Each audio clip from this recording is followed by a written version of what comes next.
महाभारत भारत का गौरवशाली इतिहास। हम कथा सुनाते पांडव सकल महान की। यह महाभारत है पुण्य कथा श्री भगवान की। जम्बू दीपे भरतखंडे आर्यावर्ते भारतवर्षे एक नगरी है विख्यात हस्तिनापुर नाम की। यह जन्म भूमि है पांडव सकल महान की। यह महाभारत है पुण्य कथा श्री भगवान की।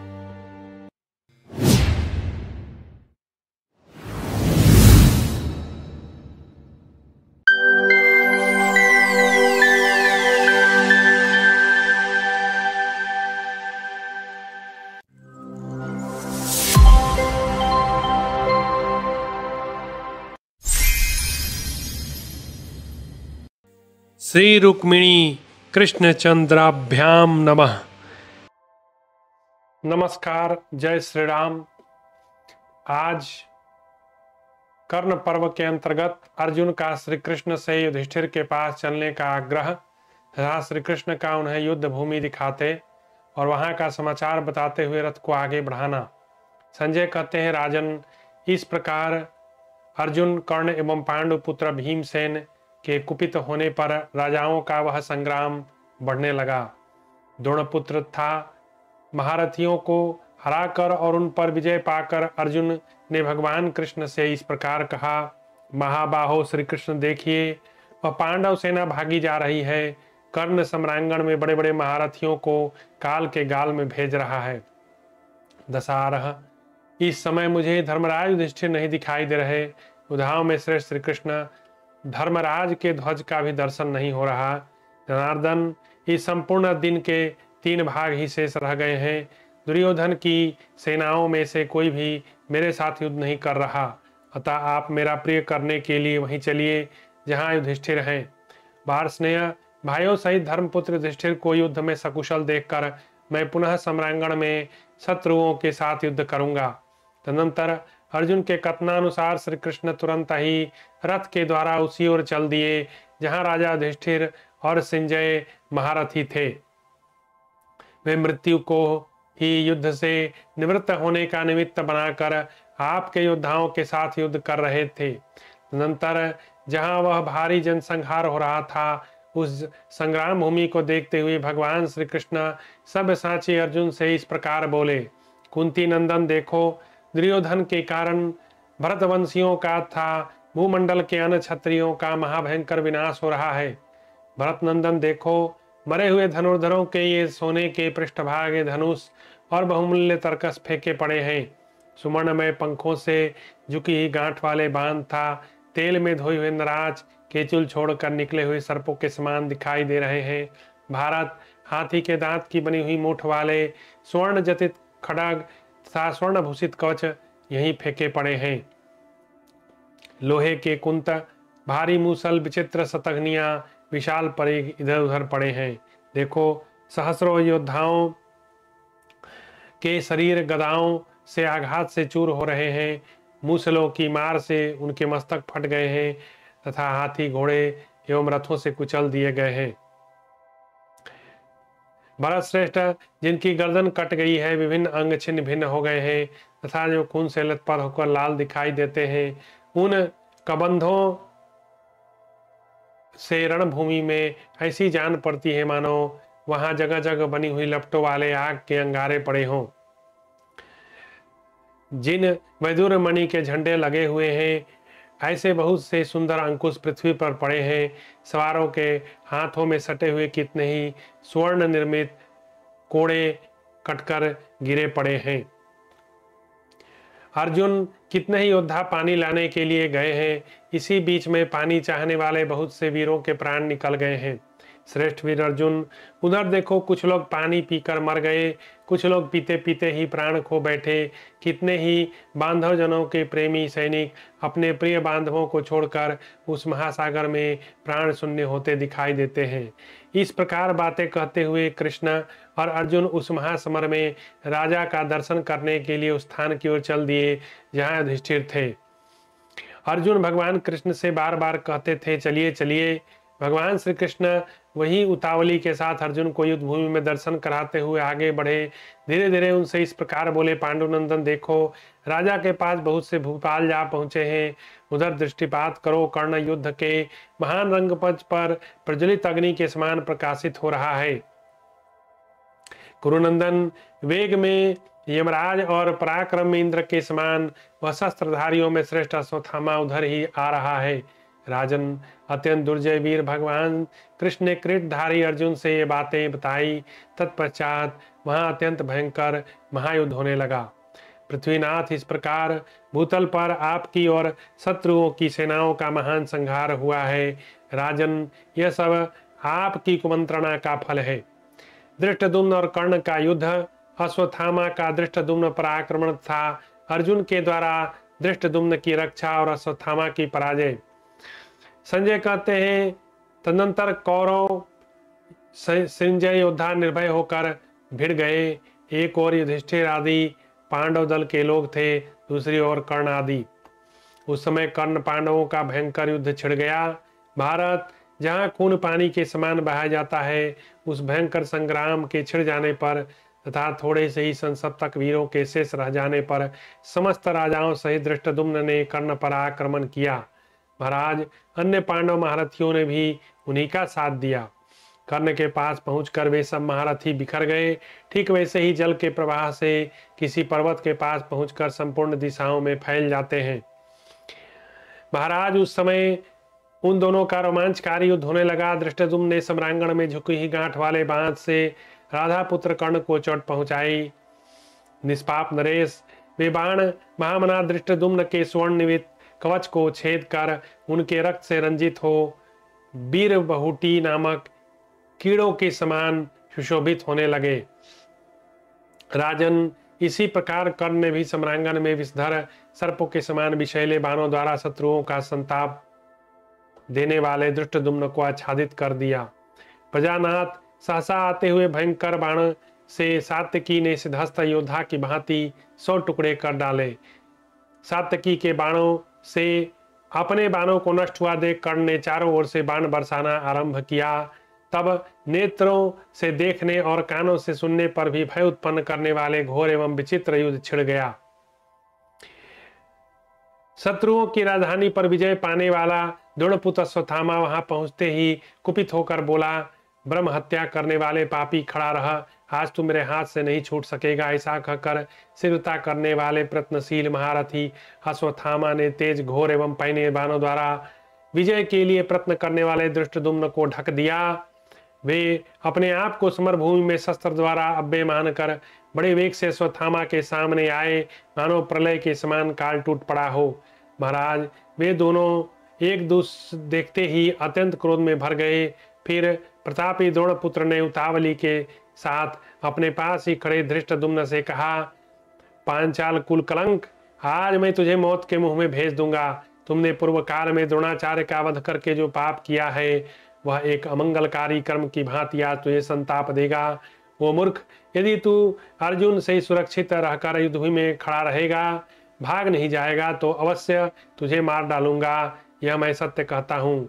ऐसा कहकर अश्वत्थामा ने धृष्टद्युम्न ने अश्वत्थामा को उत्तर दिया, अरे तेरी इस बात का जवाब तुझे मेरी यह तलवार देगी, जिसने युद्ध स्थल में विजय के लिए प्रयत्न करने वाले तेरे पिता को मारा था। यदि मैंने नाम मात्र के ब्राह्मण द्रोणाचार्य को पहले मार डाला, तो इस समय पराक्रम करके तुझे भी कैसे नहीं मार डालूंगा। महाराज, ऐसा कहकर सेनापति द्रुपद कुमार ने तीखे बाण से द्रोणपुत्र को बीन डाला।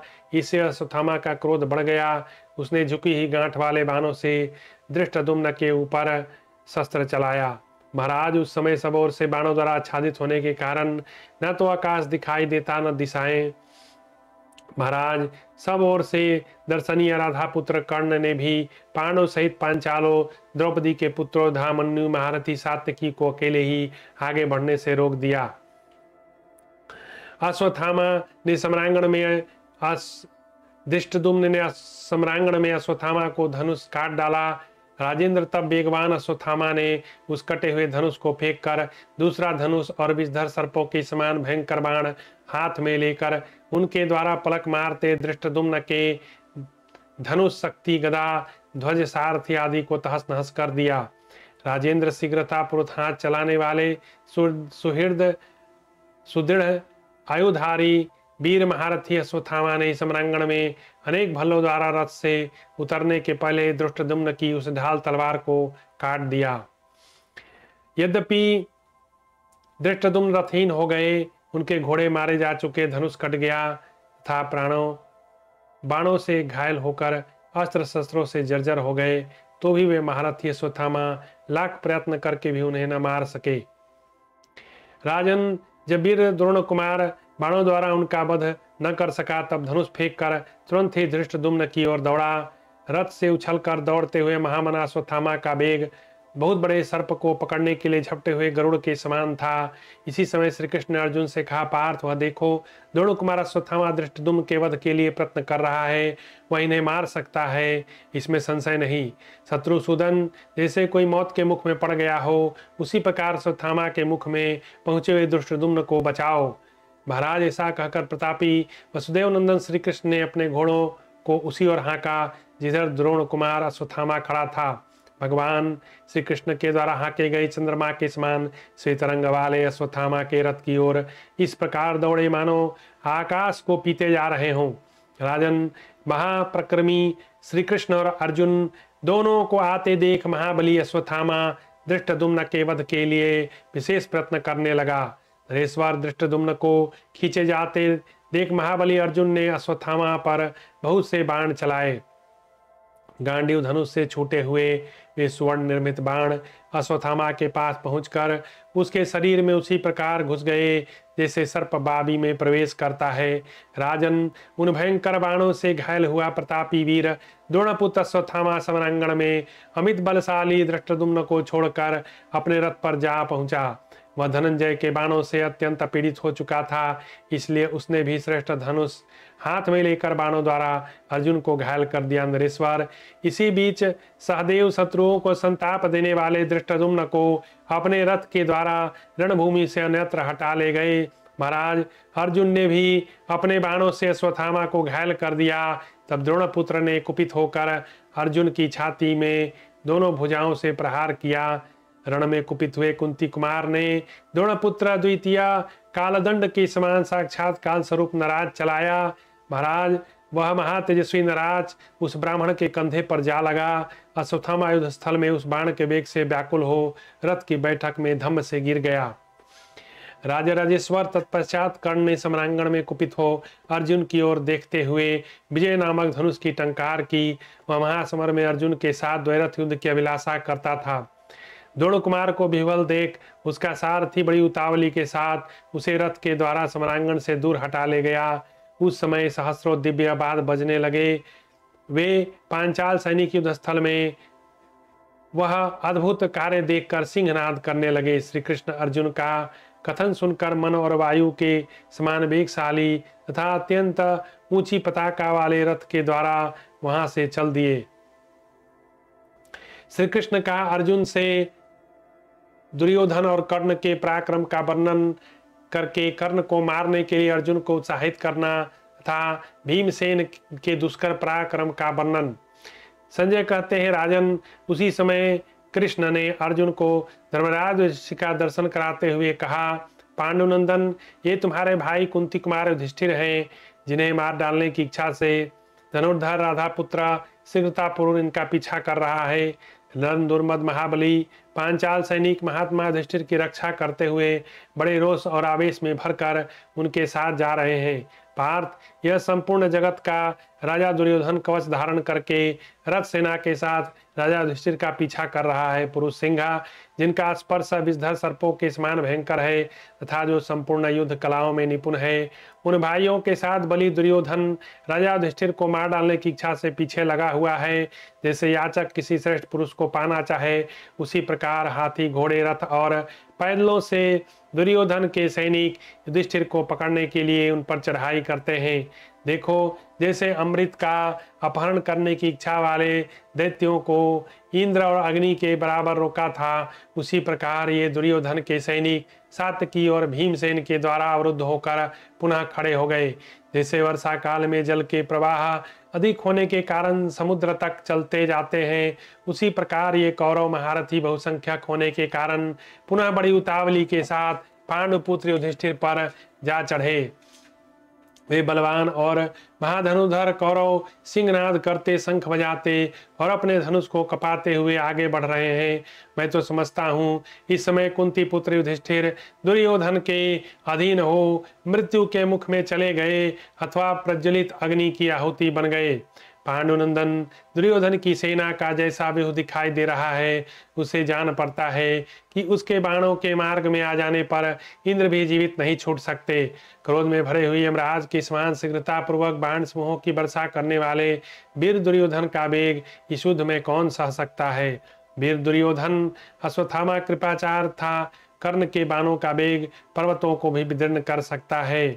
अर्जुन कर्ण ने शत्रुओं को संताप देने वाले, शीघ्रता पूर्वक हाथ चलाने वाले बलवान विद्वान और युद्ध कुशल राजा युधिष्ठिर को युद्ध से विमुख कर दिया है। धृतराष्ट्र के महाबली सूरवीर पुत्रों के साथ रहकर राधा पुत्र कर्ण युद्ध भूमि में पांडव श्रेष्ठ युधिष्ठिर को अवश्य पीड़ा दे सकते हैं। संग्राम में जूझते हुए संयत चित कुंती कुमार युधिष्ठिर के कवच को इन दुर्योधन आदि धृतराष्ट्र पुत्रोत्था अन्य महारथियों ने नष्ट कर दिया है। भरतकुल शिरोमणि राजा युधिष्ठिर उपवास करने से अत्यंत दुर्बल हो गए हैं। ये ब्रह्म बल में स्थित हैं, छात्र बल प्रकट करने में समर्थ नहीं है। शत्रुओं को ताप देने वाले पांडुपुत्र राजा युधिष्ठिर कर्ण के साथ युद्ध करके प्राण संकट की अवस्था में पहुंच गए हैं। पार्थ, मुझे जान पड़ता है महाराज युधिष्ठिर जीवित नहीं है, क्योंकि अमरशील शत्रु दमन भीमसेन संग्राम से विजय से उल्लसित हो बड़े बड़े शंख बजाते और बारंबार गरजते हुए धृतराष्ट्र पुत्रों का सिंहनाद चुपचाप सहन करते हैं। भरत श्रेष्ठ, वह कर्ण महाबली धृतराष्ट्र पुत्रों को यह प्रेरणा दे रहा है कि तुम सब लोग मिलकर पांडुपुत्र युधिष्ठिर को मार डालो। पार्थ, कौरव महारथी स्थूल कर्ण इंद्रजाल पाशुपात तथा अन्य प्रकार के शस्त्र समूहों से राजा युधिष्ठिर को आच्छादित कर रहे हैं। भारत, राजा युधिष्ठिर आतुर एवं सेवा के योग्य दिखाई दिए गए हैं, जैसा कि पांडव सहित पांचाल उनके पीछे लिए जा रहे हैं। शीघ्रता के अवसर पर शीघ्रता करने वाले संपूर्ण शस्त्रधारियों में श्रेष्ठ बलवान पांडव योद्धा युधिष्ठिर की ऐसी अवस्था में उद्धार करने के लिए उत्सुक दिखाई देते हैं, मानो वे पाताल में डूब रहे हों। पार्थ, राजा का ध्वज नहीं दिखाई देता, कर्ण ने अपने बाणों द्वारा उसे काट डाला है। प्रभो, यह कार्य उसने नकुल, सहदेव, सात्यकी, शिखंडी, धृष्टद्युम्न, भीमसेन, शतानीक समस्त पांचाल सैनिक था चेदिय देशी योद्धाओं को देखते देखते किया है। कुंती नंदन, जैसे हाथी कमलों से भरी हुई पुष्करनी को मथ डालता है, उसी प्रकार यह कर्ण रणभूमि में अपने बाणों से पांडव सेना का विध्वंस कर रहा है। पांडुनंदन, ये तुम्हारे रथ भागे जा रहे हैं। पार्थ, देखो ये महारथी भी कैसे खिसकते जा रहे हैं। पार्थ, कर्ण के बाण से मारे गए मतवाले हाथी आर्तनाद करते हुए दसों दिशाओं में भाग रहे हैं। कुंती कुमार, रणभूमि में शत्रुसूदन कर्ण के द्वारा खदेड़ा हुआ यह रथियों का समूह सब ओर पलायन कर रहा है और राधा पुत्र कर्ण सैकड़ों बाणों की वर्षा करके तुम्हारी सेना का संहार कर रहा है। यह कारण रणभूमि में पांचालों पांडवों सृंजयों को जीतकर अब तुम्हें परास्त करने के लिए सारी दिशाओं में दृष्टिपात कर रहा है, ऐसा मेरा वत है। अर्जुन, देखो जैसे देवराज इंद्र शत्रु पर विजय पाकर देव समूहों से घिरे हुए शोभा पाते हैं, उसी प्रकार यह कर्ण कौरवों के बीच में अपने श्रेष्ठ धनुष को खींचता हुआ सुशोभित हो रहा है। कर्ण का पराक्रम देखकर ये कौरव योद्धा रणभूमि में पांडवों और सृंजयों को सब ओर से डराते हुए जोर जोर से गर्जन कर रहे हैं।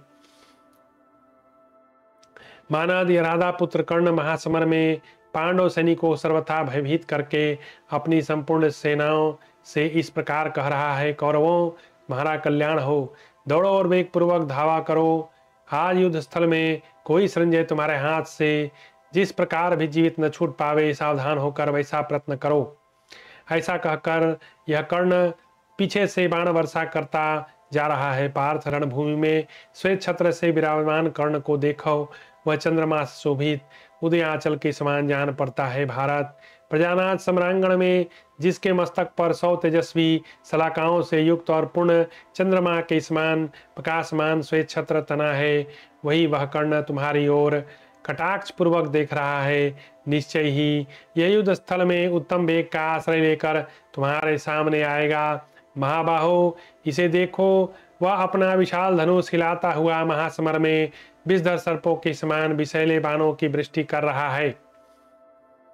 तुम यश, राज्य और उत्तम सुख की अभिलाषा रखकर इन सब के साथ दुष्टतात्मा कर्ण का प्रयत्न पूर्वक वध कर डालो।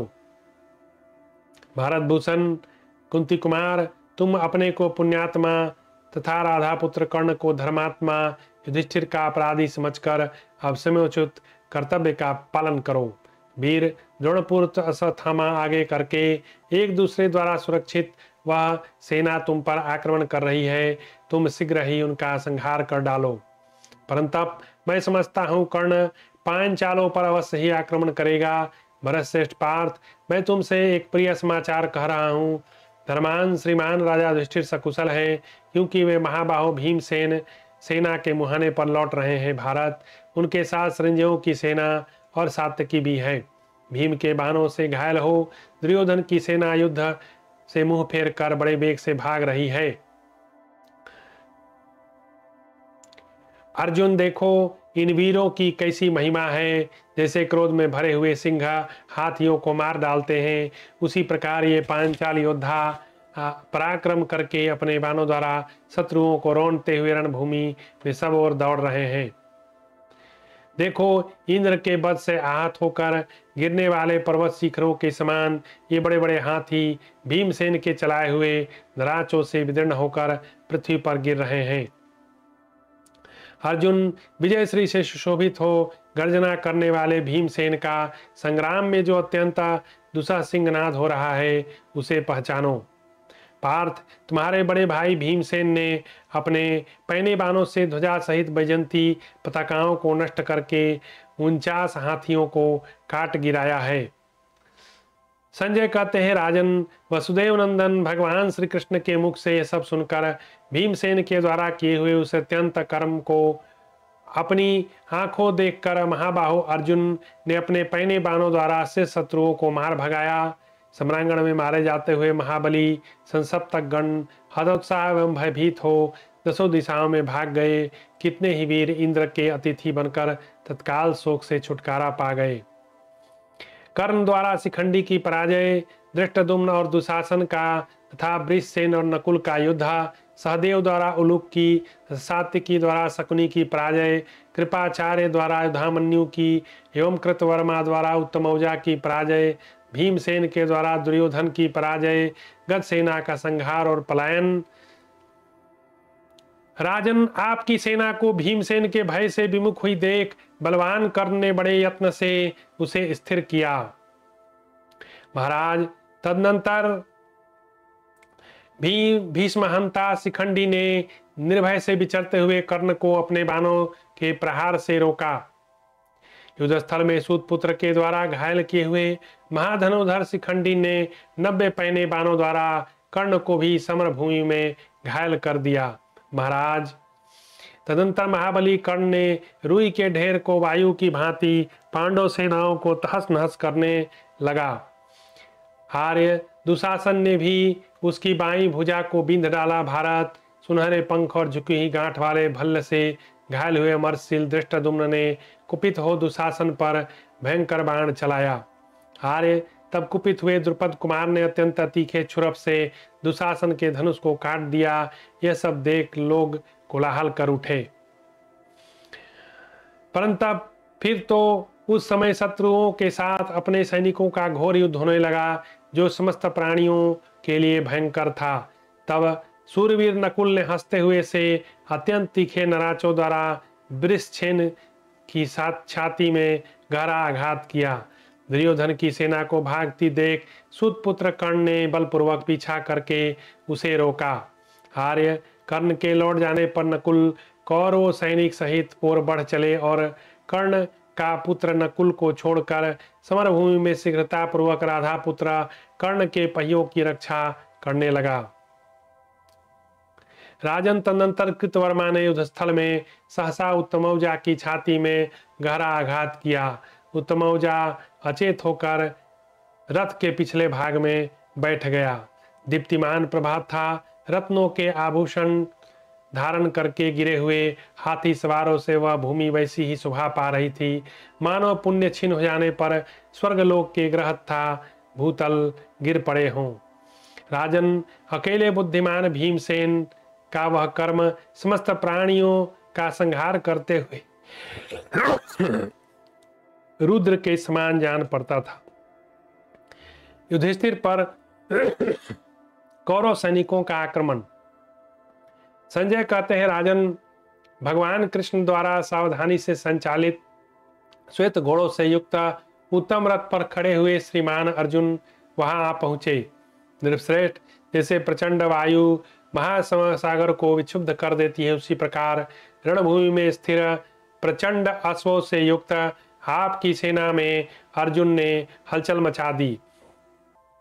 तब वहां कुंती पुत्र युधिष्ठिर अत्यंत कुपित हो उठे। उन्होंने आपके पुत्र पर 3 भल्लों का प्रहार किया। तदनंतर कौरव सैनिक युधिष्ठिर को पकड़ने के लिए दौड़े। नकुल, सहदेव, द्रुपद कुमार, धृष्टद्युम्न एक अच्छी सेना साथ लेकर युधिष्ठिर के पास दौड़ आए। नरेश्वर, बैकतन, कर्ण ने वहां आए हुए संपूर्ण महाधनुर्धरों को अपने बाणों की भारी वर्षा से रोक दिया। सहदेव के बाणों से विद्ध होकर दुर्योधन अनेक शिखरों वाले पर्वत के समान शोभित होने लगा। राजन, तदनंतर कर्ण ने पतंगों की तरह चलकर शत्रुओं के समीप घुस जाने वाले बाणों द्वारा वेगपूर्वक 10 दिशाओं में प्रहार आरंभ किया। महाराज, इससे कुपित हुए धर्मपुत्र युधिष्ठिर ने कर्ण पर 50 पैने बाणों का प्रहार किया। भरत से धर्माता युधिष्ठिर शिला पर तेज किए हुए कंकपत्र युक्त एवं नाना प्रकार के पैने बाणों भांति भांति के बहुसंख्यक भल्लों तथा शक्ति रिष्टि एवं मूसलों द्वारा प्रहार करते हुए जहां जहां क्रोध रूपी दोष से पूर्ण दृष्टि डालते थे, वहीं वहीं आपके सैनिक छिन्न भिन्न होकर बिखर जाते थे। इसी प्रकार युधिष्ठिर ने भी कर्ण को सोने की पंख वाले पैने बाणों द्वारा घायल कर दिया। उस समय राजा दुर्योधन सहित आपके सभी पुत्र इस प्रकार कोलाहल करने लगे, राजा युधिष्ठिर को पकड़ लो, ऐसा कहकर वे उसी ओर दौड़ पड़े। राजन, तब प्रहार कुशल 1700 कई योद्धा पांचालों के साथ जाकर आपके पुत्रों को रोकने लगे। जिस समय वह जनसंहारकारी भयंकर युद्ध चल रहा था, उस समय महाबली दुर्योधन और भीमसेन एक दूसरे से जूझने लगे। इस प्रकार श्री महाभारत कर्ण पर्व में संकुलित विषयक 62वां अध्याय पूरा हुआ और आज की कथा यहीं समाप्त हुई। धन्यवाद।